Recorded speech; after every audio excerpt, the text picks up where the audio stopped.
해외 국립공원의 경우 100% 국가가 소유하거나 사용료를 납부하는데요. 이와 달리 우리나라는 7%가 사찰지고 25.4%가 사유지입니다.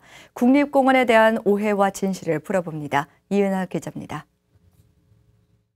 우리나라 최초의 국립공원은 1967년 12월 지정된 지리산 국립공원입니다.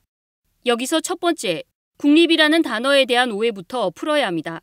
우리나라 국립공원은 미국이나 호주 등 해외 국립공원이 100% 소유권을 가지고 있거나 사용료를 납부하고 있는 것과 달리 25.4%가 사유지고 7%는 사찰지입니다. 국립공원 전체 면적의 30% 이상이 사유지로 국립이라는 단어 자체가 부적절한 겁니다.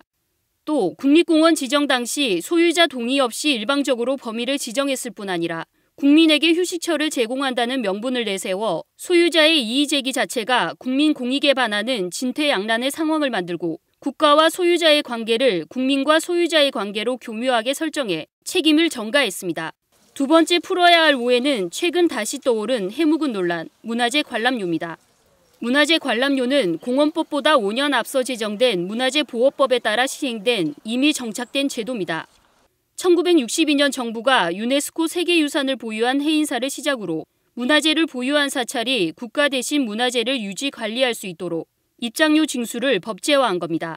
이후 1967년 공원법을 제정하며 국립공원 입장료 징수를 법제화한 정부는 이듬해부터 기존 문화재 관람료와 국립공원 입장료를 합동으로 징수합니다. 2006년까지 30여 년 동안 합동 징수 제도를 유지해오던 정부가 2007년 돌연 국립공원을 국민에게 돌려준다는 명분으로 대안 없이 일방적으로 국립공원 입장료를 없애버리면서 사찰은 마치 입속만 챙기는 모양새를 떠안게 됐습니다. 그렇다면 문화재 관리 비용은 도대체 얼마나 드는 걸까? 우리나라 대표 문화재 경복궁을 비롯한 4대궁과 종묘 문화재 관리비는 2018년 문화재청 예산 기준으로 600억 원이었습니다.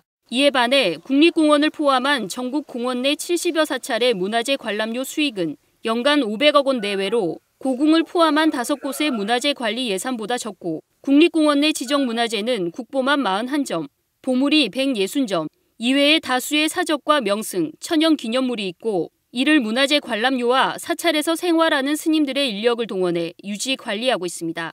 유네스코 세계유산에 등재된 해외 사찰 입장료와 비교하면 최소 입장료 기준으로는 적게는 2배 이상, 최대 입장료 기준으로는 최대 8배까지 적은 금액입니다. 국립공원 내방객 모두가 문화재 관람료를 내는 것은 아닙니다.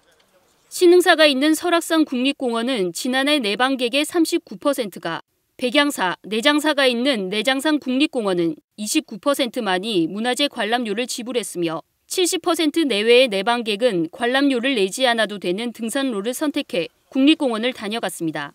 조계종사나 공원 및 문화재 정책 개선 대책위원회는 정책 개선을 지속적으로 요구하고 사찰 내부적으로는 징수 방법을 다양화하는 등 편의를 확대해 간다는 계획입니다. BTN 뉴스 이은하입니다.